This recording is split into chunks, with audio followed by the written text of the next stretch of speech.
Hello brothers, ಇನ್ನೊಂದು match preview ವಿಡಿಯೋಗೆ ಸ್ವಾಗತ ಸುಸ್ವಾಗತ. ನಿನ್ನೆ RCB ಮತ್ತೆ LSC ಮ್ಯಾಚ್ ನ ಎಲ್ಲ ಸಖತ್ತಾಗಿ ಎಂಜಾಯ್ ಮಾಡಿದ್ರ ಅನ್ಕೊಳ್ತೀನಿ. ನಿನ್ನೆ ಬೆಳಗ್ಗೆ ನಮ್ಮ ಚಾನಲ್ ಅಲ್ಲಿ ಯಾರು RCB ಮತ್ತೆ LSC ಪ್ರಿವ್ಯೂ ವಿಡಿಯೋ ನೋಡಿದ್ರಿ, ನೀವೆಲ್ಲ ನಿಜವಾಗ್ಲೂ ಶಾಕ್ ಆಗೋಗಿರ್ತೀರಾ. ಇದೇನಪ್ಪ ನೀವು ಹೇಳ್ದಂಗೆ ಮ್ಯಾಚ್ ಆಗಿದಿಲ್ಲ ಅಂತ. ಹೌದು ಗುರು, ನಿನ್ನೆ ಒಂದು ಪ್ರಿವ್ಯೂ ವಿಡಿಯೋದಲ್ಲಿ ಏನೇನ್ ಪ್ರಿಡಿಕ್ಷನ್ ಕೊಟ್ಟಿದೆ, ಪ್ಲೇಯರ್ ಪ್ರಿಡಿಕ್ಷನ್ ಮತ್ತೆ ಮ್ಯಾಚ್ ಪ್ರಿಡಿಕ್ಷನ್ ಕೊಟ್ಟಿದೆ, ಅದೇ ರೀತಿ ಮ್ಯಾಚ್ ಕೂಡ ಹೋಗಿದೆ. ನಿನ್ನೆ ವಿರಾಟ್ ಕೊಹ್ಲಿಯಿಂದ ಹಾಫ್ ಸೆಂಚುರಿ ಬರುತ್ತೆ ಅಂತ ಕೂಡ ಹೇಳಿದೆ. ವಿರಾಟ್ ಕೊಹ್ಲಿ ಅವರು ಹಾಫ್ ಸೆಂಚುರಿ ಕೂಡ ಅಂದ್ರೆ 49 ರನ್ ಕೂಡ ಹೊಡೆದ್ರು, 1 ರನ್ ಅಲ್ಲಿ ಮಿಸ್ ಕೂಡ ಆಯ್ತು. ಅದಾದ್ಮೇಲೆ ದೇವದತ್ ಪಡಿಕಲ್ ಇಲ್ಲಿ ಫ್ಲಾಪ್ ಆಗ್ತಾರೆ ಅಂತ ಕೂಡ ಹೇಳಿದೆ. 10 ರನ್ ಒಳಗೆ ದೇವದತ್ ಪಡಿಕಲ್ ಫ್ಲಾಪ್ ಕೂಡ ಆಗಿದ್ದು. ಅದಾದ್ಮೇಲೆ ರಜತ್ ಪಟಿದಾರ್ ಆಡ್ತಾರೆ ಅಂತ ಕೂಡ ಹೇಳಿದೆ. ಕೇವಲ 12 ಬಾಲ್ಗೆ 27 ರನ್ ಹೊಡೆದ್ರಲ್ಲ. ಅದಾದ್ಮೇಲೆ ಟೀಮ್ ಡೇವಿಡ್ಗೆ ಲಾಸ್ಟ್ ಗೆ ಒಂದು ಸ್ವಲ್ಪ ಬ್ಯಾಟಿಂಗ್ ಸಿಗಿದ್ರು ಕೂಡ ಅಷ್ಟೇ ಒಂದು ಸಖತ್ತಾಗಿರುತ್ತೆ ಅಂತ ಕೂಡ ಹೇಳಿದೆ. ಲಾಸ್ಟ್ ಒಂದು 8 ಬಾಲಿಗೇನೋ 14 ರನ್ ಕೂಡ ಹೊಡೆದ್ರು. ಆದ್ರೂ ಕೂಡ ಒಂದು ಸಖತ್ತಾಗಿರೋ ಏನೊಂದು 20-25 ರನ್ ಇದ್ದಾಗ ಅವರು ಬಂದಿದ್ದವರು ಜಾಸ್ತಿ ಇತ್ತು ಅಂದ್ರೆ ಚೆಚ್ ಬಿಡೋರು ನೆನ್ನೆ. ಆದ್ರೂ ಕೂಡ ಟೀಮ್ ಡೇವಿಡ್ ಇಂದ ಕೂಡ ಒಂದು ಒಳ್ಳೆ ಇನ್ನಿಂಗ್ಸ್, ಒಂದು ಸಕ್ಕತ್ತಾಗಿರೋ ಒಂದು 6 ಅನ್ನ ಕೂಡ ನೋಡಕ್ ಸಿಕ್ತು. ಅದಾದ್ಮೇಲೆ ಈ ಕಡೆ ಬೌಲಿಂಗ್ ಡಿಪಾರ್ಟ್ಮೆಂಟ್ ಇಂದ ಜೋಶ್ ಹಾಜೆಲ್ವುಡ್ ವಿಕೆಟ್ ಬೀಳುತ್ತೆ ಅಂತ ಕೂಡ ಹೇಳಿದೆ. 1 ವಿಕೆಟ್ ಕೂಡ ಬಿತ್ತು. ಅದಾದ್ಮೇಲೆ ಭುವನೇಶ್ವರ್ ಕುಮಾರ್ಗೆ ವಿಕೆಟ್ಸ್ ಗಳು ಬೀಳುತ್ತೆ ಅಂತ ಕೂಡ ಹೇಳಿದೆ. 3 ವಿಕೆಟ್ ಕೂಡ ಬಿದ್ದಿದ್ದು ನಿನ್ನೆ ಭುವನೇಶ್ವರ್ ಕುಮಾರ್ಗೆ. ಅದಾದ್ಮೇಲೆ LSC ಕಡೆಯಿಂದ ಮಿಚೆಲ್ ಮಾರ್ಷ್ ನಿನ್ನೆ 50 ಅಂದ್ರೆ ಹಾಫ್ ಸೆಂಚುರಿ ಹೊಡಿತಾರೆ ಅಂತ ಕೂಡ ಹೇಳಿದೆ. ಆದ್ರೆ ಹಾಫ್ ಸೆಂಚುರಿಗೆ 10 ರನ್ ಅಷ್ಟೇ ಕಡಿಮೆ ಆಗಿದ್ದು. ನೋಡಿ, ಬ್ಯಾಕ್ ಟು ಬ್ಯಾಕ್ ಫ್ಲಾಪ್ ಆಗಿರೋ ಒಂದು ಪ್ಲೇಯರ್ ನ ಈ ತರ ಪ್ರೆಡಿಕ್ಷನ್ ಕೊಡ್ತೀನಿ ಅಂದ್ರೆ ಅರ್ಥ ಮಾಡ್ಕೊಳ್ಳಿ ಯಾವ ಲೆವೆಲ್ಗೆ ಇರುತ್ತೆ ಅಂತ. ಹಾಗಾಗಿ ಇಲ್ಲಿ ಮಿಚೆಲ್ ಮಾರ್ಷ್ 40 ರನ್ ಕೂಡ ಹೊಡೆದಿದ್ದು. ಅದಾದ್ಮೇಲೆ ಆವೇಶ್ ಖಾನ್ಗೆ ವಿಕೆಟ್ ಬೀಳುತ್ತೆ ಅಂತ ಕೂಡ ಹೇಳಿದೆ. ಆವೇಶ್ ಖಾನ್ಗೆ ನಿನ್ನೆ 2 ವಿಕೆಟ್ ಅನ್ನ ಬಿತ್ತಲ್ಲ. ಫೈನಲ್ ಆಗಿ RCB ವಿನ್ ಆಗುತ್ತೆ ಅಂತ ಕೂಡ ಹೇಳಿದೆ. ಫೈನಲ್ ಆಗಿ ಇಲ್ಲಿ RCB ವಿನ್ ಕೂಡ ಆಗಿದೆ. ಬ್ಯಾಕ್ ಟು ಬ್ಯಾಕ್ ಮ್ಯಾಚಸ್ ಗಳು ನಮ್ದಲ್ಲಿ ವಿನ್ ಕೂಡ ಆಗ್ತಿರುವಂತದ್ದು. ಏನೇನ್ ಪ್ಲೇಯರ್ ಪ್ರಿಡಿಕ್ಷನ್ ಕೊಡ್ತಿದ್ದೀನಿ, ಅದಾದ್ಮೇಲೆ ಏನೇನ್ ಮ್ಯಾಚ್ ಪ್ರಿಡಿಕ್ಷನ್ ಕೊಡ್ತಿದ್ದೀನಿ, ಆಲ್ಮೋಸ್ಟ್ ಎಲ್ಲ ವಿನ್ ಕೂಡ ಆಗ್ತದೆ. ಇದೇ ರೀತಿ ಪ್ರಿಡಿಕ್ಷನ್ ಗಳನ್ನ ಮಿಸ್ ಮಾಡ್ದಂಗೆ ಮುಂದೆ ಕೂಡ ನೋಡ್ತಾ ಇರ್ಬೇಕು ಅಂದ್ರೆ ಕಣ್ ಮುಚ್ಕೊಂಡು ಚಾನಲ್ ನ ಸಬ್ಸ್ಕ್ರೈಬ್ ಮಾಡಿ, ನೋಟಿಫಿಕೇಶನ್ ಆಲ್ ಮಾಡ್ಕೊಳ್ಳಿ. ಪ್ರತಿದಿನ ಈ ತರ ಸೂಪರ್ ಆಗಿರುವ ಪ್ರಿಡಿಕ್ಷನ್ಸ್ ಗಳನ್ನ ನಮ್ಮ ಚಾನಲ್ ನೀವು ನೋಡ್ತಾ ಇರ್ಬೋದು. ವಿಡಿಯೋ ಲೈಕ್ ಮಾಡಿಲ್ಲ ಅಂದ್ರೆ ಹಾಕಿ ಒಂದು ಲೈಕ್ ಅನ್ನ. ಇವತ್ತು ಯಾವ ಟೀಮ್ ವಿನ್ ಆಗುತ್ತೆ ಅಂತ ಕಾಮೆಂಟ್ ಮಾಡಿ. ಇವತ್ತು ಕೂಡ ಅಷ್ಟೇ MI ಮತ್ತೆ PBKS ಒಂದು ಸಖತ್ತಾಗಿರುವ ಮ್ಯಾಚ್ ಕೂಡ ಇದೆ. ಈಗಾಗಲೇ MI ಅವರು ಬ್ಯಾಕ್ ಟು ಬ್ಯಾಕ್ ಮ್ಯಾಚ್ ಅನ್ನ ಕೂಡ ಫ್ಲಾಪ್ ಆಗಿಬಿಟ್ಟಿದ್ದಾರೆ. 4 ಮ್ಯಾಚ್ ಅಲ್ಲಿ ಒಂದೇ ಮ್ಯಾಚ್ ಅನ್ನ ವಿನ್ ಆಗಿರೋದು. ಅದಾದ್ಮೇಲೆ ಕಡೆ ಪಂಜಾಬ್ ಅವರು ಸುಮಾರು 4 ಮ್ಯಾಚ್ ಅಲ್ಲಿ 1 ಮ್ಯಾಚ್ ಅಷ್ಟೇ ಲಾಸ್ ಆಗಿ 3 ಮ್ಯಾಚ್ ಕೂಡ ವಿನ್ ಕೂಡ ಆಗಿದ್ದಾರೆ. ಇವತ್ತು ಕೂಡ ಅಷ್ಟೇ ಒಂದು ಫೈಟ್ ಕೂಡ ಇರುತ್ತೆ. ಏನಕ್ಕೆ ಅಂದ್ರೆ ಮುಂಬೈ ಅವರು ಪದೇ ಲಾಸ್ ಕೂಡ ಆಗಿರೋದ್ರಿಂದ ಅವರು ವಿನ್ ಆಗ್ಲೇಬೇಕಾಗಿರುತ್ತೆ. ಅದಾದ್ಮೇಲೆ ಇವತ್ತಿನ ಮ್ಯಾಚ್ ನಡೀತಾ ಇರೋದೆ ಮುಂಬೈ ಸ್ಟೇಡಿಯಂ ಅಲ್ಲಿ ಕೂಡ ಆಗಿದೆ. ಹಾಗೆ ಒಂದೊಂದಾಗೆ ನೋಡ್ತಾ ಹೋಗೋಣ. ಇವತ್ತಿನ ಪಿಚ್ ರಿಪೋರ್ಟ್ ಯಾವ ತರ ಇದೆ, ಇವತ್ತಿನ ಮ್ಯಾಚ್ ಅಲ್ಲಿ ಯಾವ ಪ್ಲೇಯರ್ ಸಖತ್ತಾಗಿ ಪರ್ಫಾರ್ಮೆನ್ಸ್ ಮಾಡಬಹುದು, ಅದಾದ್ಮೇಲೆ ವೆದರ್ ಕಂಡೀಷನ್ ಹೇಗಿದೆ, ಅದಾದ್ಮೇಲೆ ಇವತ್ತಿನ ಮ್ಯಾಚ್ ವಿನ್ನರ್ ಯಾರಾಗಬಹುದು ಅಂತ ಒಂದೊಂದಾಗೆ ನೋಡ್ತಾ ಹೋಗೋಣ. ಲಾಸ್ಟ್ ತನಕ ನೋಡಿ. ಇವತ್ತಿನ ಪಿಚ್ ಇರೋದೇ ಮುಂಬೈ ವಾಂಖೇಡೆ ಸ್ಟೇಡಿಯಂ. ಅದಾದ್ಮೇಲೆ ಈ ಪಿಚ್ ನಿಮ್ಗೆ ತುಂಬಾ ಜನಕ್ಕೆ ಗೊತ್ತಿರುತ್ತೆ, ಬ್ಯಾಟಿಂಗ್ ಫ್ರೆಂಡ್ಲಿ ಕೂಡ ಆಗಿದೆ. ಎಷ್ಟು ರನ್ ಹೊಡಿತೀರಾ ಹೊಡೀರಿ ಅಂತ. ಸೇಮ್ ಒಂಥರ ಚಿನ್ನಸ್ವಾಮಿ ಸ್ಟೇಡಿಯಂ ಆಗುತ್ತಲ್ಲ, ಅದೇ ರೀತಿ ಮ್ಯಾಚಸ್ ಇಲ್ಲೂ ಕೂಡ ಆಗುವಂಥದ್ದು. ಅಲ್ಲೂ ಕೂಡ ಅಷ್ಟೇ, ಚಿನ್ನಸ್ವಾಮಿ ಸ್ಟೇಡಿಯಂ ಅಲ್ಲಿ ಕೂಡ ಅಷ್ಟೇ 200+ ಈಗ ಹೋಯ್ತು ಗುರು. ಏನಿದು ಕೂಡ 220+, 230+ ರನ್ ಕೂಡ ಇಲ್ಲಿ ಬರ್ತಾ ಇದೆ ಚಿನ್ನಸ್ವಾಮಿ ಸ್ಟೇಡಿಯಂ ಅಲ್ಲಿ. ಇಲ್ಲೂ ಕೂಡ ಅಷ್ಟೇ, ಇದುವರೆಗೂ ಯಾರ್ಯಾರು 200+ ಹೊಡೆದ್ರು ಕೂಡ ಅಂದ್ರೆ ಫಸ್ಟ್ ಇನ್ನಿಂಗ್ಸ್ ಅಲ್ಲಿ 200+ ಹೊಡೆದ್ರು ಕೂಡ ಸೆಕ್ಯೂರ್ ಮಾಡ್ಕೊಳ್ಳೋದು ತುಂಬಾ ಕಷ್ಟ ಕೂಡ ಆಗ್ಬಿಡುತ್ತೆ. ಹಾಗಾಗಿ ಇಲ್ಲಿ ಏನಿದ್ರು ಕೂಡ 230 ಮೇಲೆ ಹೊಡಿಲೇಬೇಕು, ಒಂದು ಟಾರ್ಗೆಟ್ ಅನ್ನ ಕೊಡ್ಬೇಕು ಅಂದ್ರೆ, ಇಲ್ಲಾಂದ್ರೆ ಈಸಿಯಾಗಿ ಚೇಸ್ ಆಗೋಗ್ಬಿಡುತ್ತೆ ಈ ಪಿಚ್ ಅಲ್ಲಿ. ಅದಾದ್ಮೇಲೆ ಈ ಪಿಚ್ ಅಲ್ಲಿ ಯಾರ್ಯಾರು ಇದುವರೆಗೂ ಚೇಸಿಂಗ್ ಅನ್ನ ಮಾಡಿದ್ರೆ ಆಲ್ಮೋಸ್ಟ್ ವಿನ್ ಕೂಡ ಆಗಿದ್ದಾರೆ. ಹಾಗಾಗಿ ಇದೊಂದು ಚೇಸಿಂಗ್ ಪಿಚ್ ಕೂಡ ಆಗಿದೆ, ಮತ್ತೆ ಬ್ಯಾಟಿಂಗ್ ಫ್ರೆಂಡ್ಲಿ ಪಿಚ್ ಕೂಡ ಆಗಿದೆ.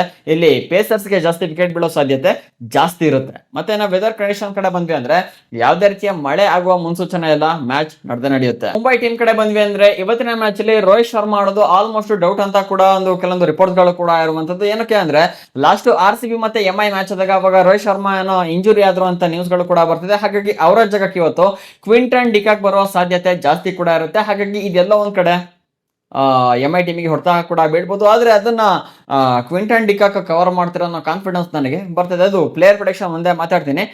ಈಗ ಸದ್ಯಕ್ಕೆ ಟೀಮ್ ಯಾವ ತರ ನೋಡಕ್ ಹೋದ್ವಿ ಅಂದ್ರೆ ಟೀಮ್ ಸ್ವಲ್ಪ ಸ್ಟ್ರಾಂಗ್ ಆಗಿ ಕಾಣ್ತಿದ್ರು ಕೂಡ, ಆದ್ರೂ ಕೂಡ ಸೆಟಲ್ ಆಗಕ್ಕೆ ತಿನ್ಕಾಡ್ತಾ ಇದಾರೆ. ಈ ಕಡೆ ಬ್ಯಾಟಿಂಗ್ ಲೈನ್ ಅಪ್ ಅಲ್ಲಿ ಕೂಡ ಅಷ್ಟೇ ಒಬ್ರು ಆಡಿದ್ರೆ ಒಬ್ರು ಆಡ್ತಾ ಇಲ್ಲ. ಸೊ ಲಾಸ್ಟ್ ಮ್ಯಾಚ್ ಕೂಡ ನೀವು ನೋಡ್ಬೋದು, ರಿಕ್ಲೆಂಟನ್ 37 ರನ್ ಔಟ್ ಕೊಟ್ಟರು. ಅದಾದ್ಮೇಲೆ ರೋಹಿತ್ ಶರ್ಮಾ ಇಲ್ಲಿ 19 ರನ್ ಹೊಡೆದು ರಿಟೈರ್ ಹೆಡ್ ಕೂಡ ಆದ್ರು. ಅದಾದ್ಮೇಲೆ Tilak Varma last match flop ಕೂಡ ಆಗಿದ್ದಾರೆ. ನೋಡಿ, ಇವರೆಲ್ಲ ಎಂತೆಂತ ಪ್ಲೇಯರ್ ಬೇಕಾಗಿರುವ ಮ್ಯಾಚ್ ಅನ್ನ ಆಡಲ್ಲ. ಸೊ ಅದಕ್ಕೆ ಹೇಳಿದ್ದು ಒಂಥರ ಬ್ಯಾಟಿಂಗ್ ಲೈನ್ ಅಪ್ ತಿನ್ಕಾಡ್ತಾ ಇದೆ ಅಂತ. ಅದಾದ್ಮೇಲೆ ಹಾರ್ದಿಕ್ ಪಾಂಡ್ಯ ಕೂಡ ಅಷ್ಟೇ ಕ್ಯಾಪ್ಟನ್ ಆಗಿ ಒಂದು ಲಾಸ್ಟ್ ಮ್ಯಾಚ್ ಅಲ್ಲಿ ಸಗದಾಗಿ ಕೂಡ ಆಡ್ಕೊಟ್ರು.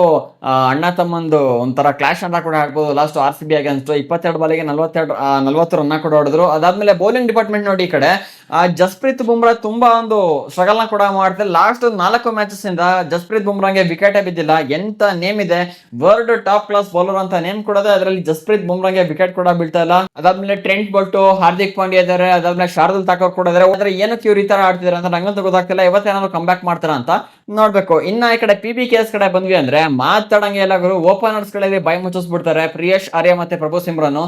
ಏನ್ ಗುರು ಇವ್ರಿಬ್ರು ನಿಂತ್ಕೊಂಡ್ರು ಅಂದ್ರೆ ಪವರ್ ಪ್ಲೇ ಫುಲ್ ಧ್ವಂಸ ಮಾಡಾಕ್ತಾರೆ. ಈಗಾಗಲೇ ನೋಡಿದ್ರ ಮ್ಯಾಚಸ್ ಗಳನ್ನ ಯಾವ ಲೆವೆಲ್ ತಗೊಂಡ್ ಹೋಗ್ತಿದ್ರ ಅಂತ. ಇವ್ರದೇನಾದ್ರು ಫಸ್ಟ್ ಇನ್ನಿಂಗ್ಸ್ ಇವತ್ತು ಆಡಿದ್ರು ಅಂದ್ರೆ ಎಲ್ಲಿಗೋ ತಂಡೋಗಿ ನಿಲ್ಸ್ಬಿಡ್ತಾರೆ ಅನ್ಸುತ್ತೆ ಮ್ಯಾಚ್ ಅನ್ನ. ಆ ಲೆವೆಲ್ ಅಲ್ಲಿ PBKS ಓಪನರ್ ಸ್ಟ್ರಾಂಗ್ ಕೂಡ ಕಾಣ್ತಿದ್ರೆ. ಅದಾದ್ಮೇಲೆ ಶ್ರೇಯಸ್ ಸರ್ ಕೂಡ ಅಷ್ಟೇ ಒಂದೊಳ್ಳೆ ಫಾರ್ಮ್ ಅಲ್ಲಿ ಕೂಡ ಇದಾರೆ. ಲಾಸ್ಟ್ ಮ್ಯಾಚ್ 33 ಬಾಲ್ಗೆ 69 ರನ್ ಕೂಡ ಹೊಡೆದಿದ್ರು. ಇವ್ರು ನೋಡಿ ಬ್ಯಾಟಿಂಗ್ ಲೈನಪ್ ಕೂಡ ಅದೇ ರೀತಿ ಇದೆ, ಮತ್ತೆ ಬೌಲಿಂಗ್ ಲೈನಪ್ ಕೂಡ ಅದೇ ರೀತಿ ಇದೆ. ಇವತ್ತು ಯಾರು ಯಾವ ತರ ಆಡ್ತಾರೆ ಅಂತ ಕಾದು ನೋಡ್ಬೇಕು. ಇನ್ನ ಎರಡು ಟೀಮ್ ನ ಪ್ರಿಡಿಕ್ಟೆಡ್ ಪ್ಲೇಯಿಂಗ್ 11 ಕಡೆ ಹೋಗೋದಾದ್ರೆ ಮುಂಬೈ ಕಡೆ ಹೋಗ್ಬಿಡ್ತೀನಿ. ಇಲ್ಲಿ ಏನು ಕೂಡ ಅಂತ ಚೇಂಜಸ್ ಆಗಲ್ಲ. ಈಗ ರೋಹಿತ್ ಶರ್ಮಾ ಇಲ್ದೇ ಇರೋದ್ರಿಂದ ಕ್ವಿಂಟನ್ ಡಿಕಾಕ್ ಒಳಗ್ ಬರ್ಬೋದು ಅಂತ ಕೆಲವೊಂದು ರಿಪೋರ್ಟ್ಸ್ ಗಳು ಕೂಡ ಇದೆ. ನಿಮಗೆ ಟಾಸ್ ಆದ್ಮೇಲೆ ಇದು ಅಪ್ಡೇಟ್ ಕೂಡ ಸಿಗುತ್ತೆ. ಈಗ ಸದ್ಯಕ್ಕೆ ಕ್ವಿಂಟನ್ ಡಿಕಾಕ್ ರಿಯನ್ ರಿಕ್ಲೆಟ್ ಎಂದು, ಅದಾದ್ಮೇಲೆ ಸೂರ್ಯಕುಮಾರ್ ಯಾದವ್, ತಿಲಕ್ ವರ್ಮಾ, ಹಾರ್ದಿಕ್ ಪಾಂಡ್ಯ, ನಮಂದೀರ್, ಮತ್ತೆ ಮಿಚೆಲ್ ಸ್ಯಾಂಟ್ನರ್, ಶಾರ್ದುಲ್ ಠಾಕೂರ್, ಅದಾದ್ಮೇಲೆ Trent Boult, Mayank Markande, Jasprit Bumrah. So ಈ ತರ ಟೀಮ್ ಕೂಡ ಇರುತ್ತೆ. ಇನ್ ಕೇಸ್ ರೋಹಿತ್ ಶರ್ಮಾ ಇಂಜುರಿಯಿಂದ ಕ್ಯೂರ್ ಆಗ್ಬಿಟ್ರು ಅಂದ್ರೆ ವಾಪಸ್ ಬರ್ತಾರೆ. ಇಲ್ಲ ಅಂದ್ರೆ ಇವತ್ತಿನ ಮ್ಯಾಚ್ ಅನ್ನ ಕ್ವಿಂಟನ್ ಡಿಕಾಕ್ ಕೈಗೆ ಎತ್ಕೊಳ್ತಾರೆ. ಇನ್ನ PBKS ಕಡೆ ಬಂದ್ವಿ ಅಂದ್ರೆ ಪ್ರಭು ಸಿಮ್ರನ್ ಸಿಂಗ್, ಅದಾದ್ಮೇಲೆ ಯಾರು Priyesh Arya, Cooper Kohli, Shreyas Iyer, Shashank Singh, Nehal Wadhera, Marcus Stoinis, Mark Jansen, Bartlett, Vyshak, Harshdeep Singh, Yuzvendra Chahal impact player ಆಗಿ ಹಾಕೊಬಹುದು. ಇಲ್ಲಾಂದ್ರೆ ಇದು ಸೇಮ್ ಟೀಮ್ ಲಾಸ್ಟ್ ಒಂದು ಏನಿತ್ತಲ್ಲ ಅದೇ ಟೀಮ್ ಇಲ್ಲಿ ಕಂಟಿನ್ಯೂ ಆಗುತ್ತೆ. ಇನ್ನ ಸೂರ್ಯಕುಮಾರ್ ಯಾದವ್, ಯಜ್ವೇಂದ್ರ ಚಹಲ್ ನ ಒಂದು ಬೌಲಿಂಗ್ ಸ್ವಲ್ಪ ಸ್ಟ್ರಗಲ್ ಕೂಡ ಮಾಡ್ತಾರೆ. ಇದುವರೆಗೂ 4 ಸಲ ಔಟ್ ಕೂಡ ಮಾಡೋದು ಚಹಲ್, ಸೂರ್ಯಕುಮಾರ್ ಯಾದವ್ನ. ಅದಾದ್ಮೇಲೆ ಇಲ್ಲಿ ಜಸ್ಪ್ರೀತ್ ಬುಮ್ರಾ, ಶ್ರೇಯಸ್ ಅಯ್ಯರ್ ನ ಒಂದೇ ಒಂದು ಸಲ ಔಟ್ ಕೂಡ ಮಾಡಿರೋದು. ಮತ್ತೆ ಈಗ ರೀಸೆಂಟ್ ಆಗಿ ಫಾರ್ಮ್ ಅಲ್ಲಿ ಕೂಡ ಕಾಣಿಸ್ಕೊಳ್ತಾ ಇಲ್ಲ ಬುಮ್ರಾ. ಇವತ್ತಿನ ಮ್ಯಾಚ್ ಅಲ್ಲಿ ಯಾವ ತರ ಕಮ್ ಬ್ಯಾಕ್ ಮಾಡಿ ಕ್ಯಾಪ್ಟನ್ ವಿಕೆಟ್ ನ ತೆಗಿತಾರಾ ಇಲ್ವಾ ಅಂತ ಕಾದು ನೋಡ್ಬೇಕು. ಇನ್ನ ನಮ್ಮ ಮ್ಯಾಜಿಕ್ ಪ್ರೆಡಿಕ್ಷನ್ಸ್ ಕಡೆ ಹೋಗೋದಾದ್ರೆ ಇವತ್ತಿನ ಮ್ಯಾಚ್ ಅಲ್ಲಿ ಯಾರ್ಯಾರು ಮಿಂಚಬಹುದು ಅಂತ ನನಗೆ ಅನಿಸುತ್ತೆ ಅಂದ್ರೆ ಫಸ್ಟ್ MI ಕಡೆ ನೋಡೋಣ, ಅದಾದ್ಮೇಲೆ PBKS ಕಡೆ ಹೋಗ್ಬಿಡ್ತೀನಿ. ಮುಂಬೈ ಕಡೆಯಿಂದ ಓಪನರ್ ಆಗಿ ರೋಹಿತ್ ಶರ್ಮಾ ಬಂದ್ರು ಆಡ್ತಾರೆ. ಇನ್ ಕೇಸ್ ಅವ್ರು ಬರಲ್ಲ ಅಂತ ಆಲ್ಮೋಸ್ಟ್ ನಂಗೆ ಕನ್ಫರ್ಮ್ ಕೂಡ ಆಗ್ತಿದೆ. ಅದಾದ್ಮೇಲೆ ಅವ್ರ ಜಾಗಕ್ಕೆ ಯಾರು ಕ್ವಿಂಟನ್ ಡಿಕಾಕ್ ಕೂಡ ಬರ್ತಿದ್ದಾರೆ. ಅವರು ಕೂಡ ಅಷ್ಟೇ ಒಂದು ಒಳ್ಳೆ ಸ್ಟಾಟ್ಸ್ ಅನ್ನ ಕೂಡ ಹೊಂದಿದ್ದಾರೆ. ಹಾಗಾಗಿ ಇವತ್ತು ಕ್ವಿಂಟನ್ ಡಿಕಾಕ್ ಕೂಡ ಮಿಂಚಬಹುದು. ಅದಾದ್ಮೇಲೆ ಸೂರ್ಯಕುಮಾರ್ ಅದರ ಹೋಮ್ ಗ್ರೌಂಡ್ ಕೂಡ ಆಗಿರೋದ್ರಿಂದ ಈ ಪಿಚ್ ನ ಪ್ರತಿಯೊಂದು ಮೂಲ ಕೂಡ ತಿಳ್ಕೊಂಡಿದ್ದಾರೆ. ಹಾಗಾಗಿ ಸೂರ್ಯಕುಮಾರ್ ಯಾದವ್ ಮತ್ತೆ ತಿಲಕ್ ವರ್ಮನಿಂದ ಒಂದು ಒಳ್ಳೆ ಬ್ಯಾಟಿಂಗ್ ಅನ್ನ ಇವತ್ತು ನಾವು ಎಕ್ಸ್ಪೆಕ್ಟ್ ಮಾಡಬಹುದು. Last match Tilak Varma flop ಆಗಿದ್ದಾರೆ. ಇವತ್ತಿನ ಮ್ಯಾಚ್ ಅಲ್ಲಿ ತಿಲಕ್ ವರ್ಮನಿಂದ ಒಂದು ಒಳ್ಳೆ ಬ್ಯಾಟಿಂಗ್ ಅನ್ನ ನೋಡಬಹುದು. ತಿಲಕ್ ವರ್ಮಾ, ಸೂರ್ಯಕುಮಾರ್ ಯಾದವ್ ಮತ್ತೆ ಕ್ವಿಂಟನ್ ಡಿಕಾಕ್ ಓಪನರ್ ಆಗಿ ಕ್ವಿಂಟನ್ ಡಿಕಾಕ್. ಸೊ ಅವರಿಂದ ಒಂದು ಒಳ್ಳೆ ಇನ್ನಿಂಗ್ಸ್ ನಾವು ಎಕ್ಸ್ಪೆಕ್ಟ್ ಮಾಡಬಹುದು. ಇನ್ನ ಬೌಲಿಂಗ್ ಡಿಪಾರ್ಟ್ಮೆಂಟ್ ಬಂದ್ವಿ ಅಂದ್ರೆ ಜಸ್ಪ್ರೀತ್ ಬುಮ್ರಾ ನೋಡಿ ಲಾಸ್ಟ್ 4 ಮ್ಯಾಚ್ ಕೂಡ ಫ್ಲಾಪ್ ಆಗಿದ್ರೆ ಇವತ್ತು ಅಟ್ಲೀಸ್ಟ್ 2 ವಿಕೆಟ್ ತೆಗಿತಾರ ಅಂತ ಒಂದು ಕಾನ್ಫಿಡೆನ್ಸ್ ನಂಗೆ ಬರ್ತಿದೆ. ಹಾಗಾಗಿ ಇವತ್ತು ಬುಮ್ರಾಗೆ ವಿಕೆಟ್ ಕೂಡ ಬೀಳುತ್ತೆ. ಅದಾದ್ಮೇಲೆ ಟ್ರೆಂಟ್ ಬೋಲ್ಟಿಗೆ ವಿಕೆಟ್ ಗಳು ಕೂಡ ಇವತ್ತು ಬೀಳುತ್ತೆ. ಇನ್ನ PBKS ಕಡೆ ಬಂದ್ವಿ ಅಂದ್ರೆ ಪ್ರಭು ಸಿಮ್ರನ್ ಸಿಂಗ್ ಮತ್ತೆ ಶ್ರೇಯಸ್ ಅಯ್ಯರ್ ಇವತ್ತಿನ ಮ್ಯಾಚ್ ಅಲ್ಲಿ ಮಿಂಚಬಹುದು. ಅವ್ರಿಗಿಂತ ಶ್ರೇಯಸ್ ಅಯ್ಯರ್ ಇವತ್ತಿನ ಮ್ಯಾಚ್ ಅಲ್ಲಿ ಸಗದಾಗಿ ಆಡ್ತಾರೆ ಅನ್ನೋ ಒಂದು ಕಾನ್ಫಿಡೆನ್ಸ್ ಕೂಡ ಬರ್ತದೆ. ನೋಡೋಣ ಹೇಗಾಡ್ತಾರ ಅಂತ. ಅಟ್ಲೀಸ್ಟ್ 40+ ರನ್ ನಾನು ಇಲ್ಲಿ ಶ್ರೇಯಸ್ ಅಯ್ಯರ್ ಇಂದ ಇವತ್ತಿನ ಮ್ಯಾಚ್ ಅಲ್ಲಿ ಎಕ್ಸ್ಪೆಕ್ಟ್ ಮಾಡ್ತಾ ಇದೀನಿ. ಅದಾದ್ಮೇಲೆ ಇನ್ನ ಬೌಲಿಂಗ್ ಡಿಪಾರ್ಟ್ಮೆಂಟ್ ಬಂದ್ವಿ ಅಂದ್ರೆ ಹರ್ಷದೀಪ್ ಸಿಂಗ್ ವಿಕೆಟ್ ಗಳು ಕೂಡ ಬೀಳ್ತೆ ಇವತ್ತಿನ ಮ್ಯಾಚ್ ಅಲ್ಲಿ. ಅದಾದ್ಮೇಲೆ ಚಹಲಿಗೆ ವಿಕೆಟ್ ಕೂಡ ಬೀಳ್ತೆ. ಅದಾದ್ಮೇಲೆ ಮಾರ್ಕೋ ಜೆನ್ಸನ್ ಗೆ ಇವತ್ತಿನ ಮ್ಯಾಚ್ ಅಲ್ಲಿ ವಿಕೆಟ್ ಕೂಡ ಬೀಳ್ಬಹುದು ಪಂಜಾಬ್ ಕಡೆಯಿಂದ. ನೋಡೋಣ ಇಷ್ಟು ಜನದಲ್ಲಿ ಎಷ್ಟು ಜನ ಇವತ್ತು ಪರ್ಫಾರ್ಮ್ ಮಾಡ್ತಾರ ಅಂತ ಮ್ಯಾಚ್ ಆದ್ಮೇಲೆ ನಿಮ್ಗೆ ಗೊತ್ತಾಗುತ್ತೆ. ಇನ್ನ ಮ್ಯಾಚ್ ಪ್ರೊಡಿಕ್ಷನ್ ಕಡೆ ಬಂದ್ವಿ ಅಂದ್ರೆ ಸೊ ಇವತ್ತು ನಾನು ಮ್ಯಾಚ್ ಪ್ರೊಡಿಕ್ಷನ್ ವಿಡಿಯೋದಲ್ಲಿ ಹೇಳ್ತಾ ಇಲ್ಲ, ನಾನು ಟೆಲಿಗ್ರಾಮ್ ಚಾನಲ್ ಅಲ್ಲಿ ಕೊಡ್ತಾ ಇದ್ದೀನಿ. ಅಂದ್ರೆ ಟಾಸ್ ಆದ್ಮೇಲೆ ಡೈರೆಕ್ಟ್ ಆಗಿ ಚಾನಲ್ ಅಲ್ಲಿ ಪೋಸ್ಟ್ ಕೂಡ ಮಾಡ್ತೀನಿ. ಈಗಾಗಲೇ ಬ್ಯಾಕ್ ಟು ಬ್ಯಾಕ್ ಮ್ಯಾಚ್ ಅನ್ನ ವಿನ್ ಕೂಡ ಆಗಿರೋದ್ರಿಂದ ಈ ಮ್ಯಾಚ್ ಅನ್ನ ಟೆಲಿಗ್ರಾಮ್ ಅಲ್ಲಿ ಕೂಡ ಕೊಡ್ತೀನಿ ಟಾಸ್ ಆದ್ಮೇಲೆ. ಏನಕ್ಕೆ ಅಂದ್ರೆ ಸ್ವಲ್ಪ ಗಡ್ಬಾಟ್ ಕೂಡ ಇದೆ, ಅದನ್ನ ಸ್ವಲ್ಪ ಕ್ಲಿಯರ್ ಮಾಡ್ಕೊಂಡು ಸಂಜೆ 7 ಗಂಟೆ ಟಾಸ್ ಆಗುತ್ತಲ್ಲ ಅದಾದ್ಮೇಲೆ ನಿಮಗೆ ಅಪ್ಡೇಟ್ ಕೂಡ ಮಾಡ್ತೀನಿ. ಟೆಲಿಗ್ರಾಮ್ ಲಿಂಕ್ ಅನ್ನ ಈ ವಿಡಿಯೋದ ಡಿಸ್ಕ್ರಿಪ್ಷನ್ ಕೆಳಗೆ ಕೂಡ ಹಾಕಿದ್ದೀನಿ. ಆ ಲಿಂಕ್ ಮೇಲೆ ಕ್ಲಿಕ್ ಮಾಡಿ ಚಾನಲ್ಗೆ ಪ್ರತಿಯೊಬ್ಬರು ಕೂಡ ಈಗಲೇ ಜಾಯ್ನ್ ಆಗಿ. ಇಂಥ ಅಪ್ಡೇಟ್ಸ್ ಗಳು ಆ ಚಾನಲ್ ಅಲ್ಲಿ ಫಾಸ್ಟ್ ಆಗಿ ಬರ್ತೇನೆ ಇರುತ್ತೆ. ಬೇಗ ನೀವು ಅಪ್ಡೇಟ್ಸ್ ನ ತಗೊಬಹುದು. ಬೇಗ ಚಾನಲ್ಗೆ ಜಾಯ್ನ್ ಆಗಿ. ಈ ವಿಡಿಯೋ ನಿಮಗೆ ಇಷ್ಟ ಆಯ್ತು ಅಂದ್ರೆ ಹಾಕಿ ಒಂದು ಲೈಕ್ ಅನ್ನ. ಇದೇ ರೀತಿ ಹೆಚ್ಚಿನ ಕಂಟೆಂಟ್ಗೆ ಚಾನಲ್ ಸಬ್ಸ್ಕ್ರೈಬ್ ಮಾಡ್ಕೊಳ್ಳಿ. ಸಿಗೋಣ ಇನ್ನೊಂದು ಫ್ರೆಶ್ ಕಂಟೆಂಟ್ ನ ಜೊತೆಗೆ. ವಿಡಿಯೋ ನೋಡೋದಕ್ಕೆ ಧನ್ಯವಾದಗಳು. ಜೈ ಹಿಂದ್, ವಂದೇ ಮಾತರಂ.